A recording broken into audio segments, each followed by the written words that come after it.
É isso, hoje a gente trouxe um especialista de peso para discutir com a gente, que é o Irapuan Santana.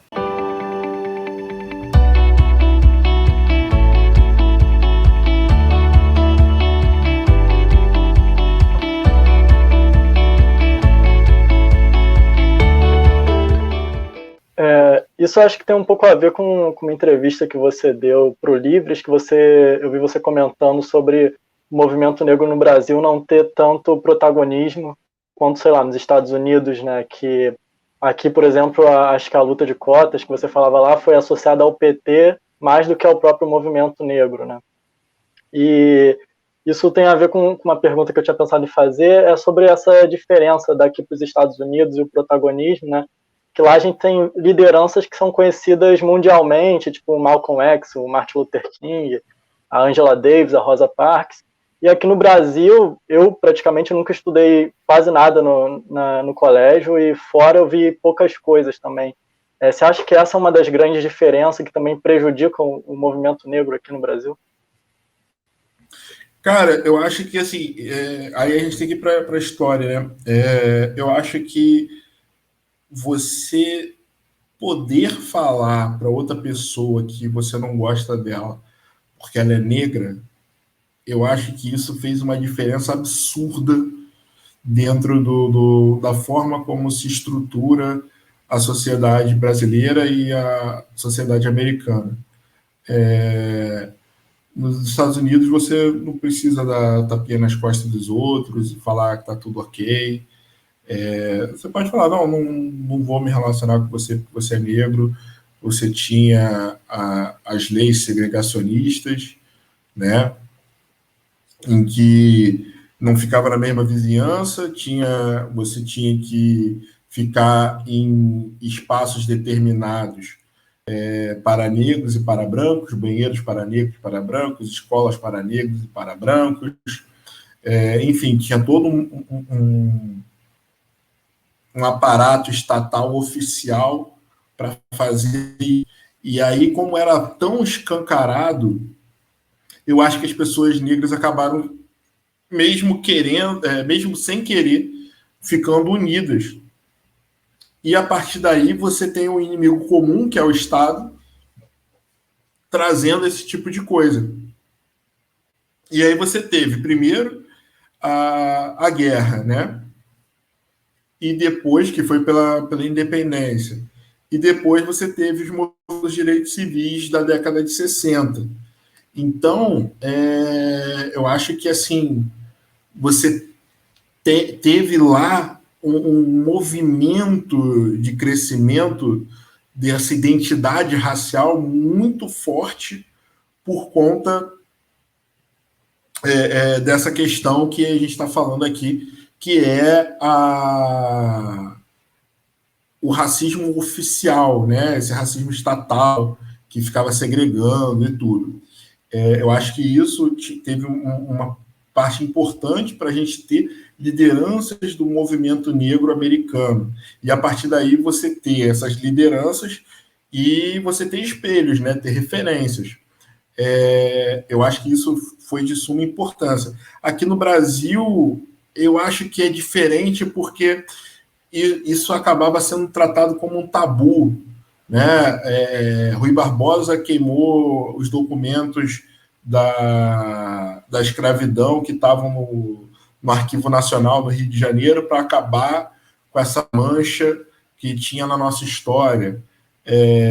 Você começou a falar sobre questão racial, somente se começou a falar sobre questão racial aqui no Brasil, depois que uma bailarina americana foi impedida de se hospedar num hotel aqui em São Paulo. E aí virou um escândalo internacional isso, porque era uma companhia de balé muito famosa na década de 50.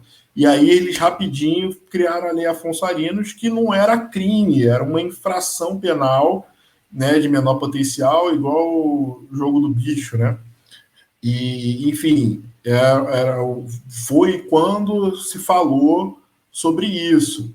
Então, eu acho que aqui no Brasil a gente tem coisas que, às vezes, até hoje as pessoas falam, nos Estados Unidos é muito pior do que no Brasil. Cara, aqui no Brasil, a polícia do Rio de Janeiro, em 2019, matou mais do que em 10 anos a polícia americana matou de negros, sabe? É um negócio assim absurdo.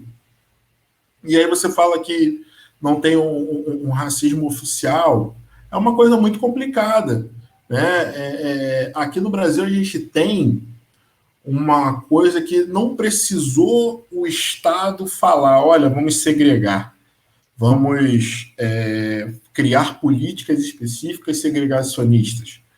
Porque hoje em dia, eu tive como exemplo, uma vez que eu estava em Brasília, e aí um amigo meu queria ir no cinema, e um amigo meu falou assim, vai no Shopping Iguatemi, que lá é bacana. Nossa, eu cheguei lá e me senti mal, porque não tinha um negro nem trabalhando lá. E era assim, era coisa tão chique, que eu ficava assim, cara, um negócio assim não é meu lugar, assim, é uma coisa muito estranha e tal.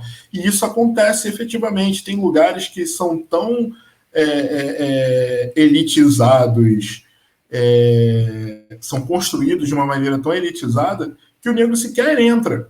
Então você tem já esses nichos aí que já são preparados assim, né? Então, mas aí você torna o combate mais difícil. Por quê? Porque ele não é oficial, ele não é escancarado. Embora ele seja naturalmente, ele seja palpável, ele tem um discurso oficial de imparcialidade. E aí você não tem como combater isso, né? Então, aqui as portas estão abertas. Qualquer um pode entrar. Mas você não está sendo acolhido ali. A mesma coisa aconteceu agora com a vereadora aqui de São Paulo, a Cris Monteiro. Ela abriu um processo seletivo específico para pessoas negras, e aí ela foi muito criticada por conta disso e tal. E eu até comentei, eu falei, olha, não basta você simplesmente abrir as portas para o negócio. Para a pessoa saber que ela tem a possibilidade de ser aceita, você precisa dar uma sinalização a mais. Então, isso foi muito importante, né? Eu acho que, às vezes, a pessoa simplesmente abre as portas, que aí é o que o pessoal chama de... como é que eles chamam? Nos Estados Unidos blindness, alguma coisa assim. Que eu sou cego para a questão racial. Blindness de resumer. Isso. E aí eles têm essa política. Isso não resolve o problema de fato. Então o problema continua, o problema persiste e fica nesse negócio, né? Então eu acho que é complicado, mas eu acho que aqui no Brasil, conforme a gente vai falando hoje em dia, isso vem criando uma onda que eu acho que é bem bacana, né? Até ano passado e tal, a gente consegue falar mais sobre isso e refletir, e é bom que as pessoas discutam e não concordem, porque isso faz o nosso argumento melhorar, né? Então eu acho que a gente está num caminho bacana aqui no Brasil também sobre isso.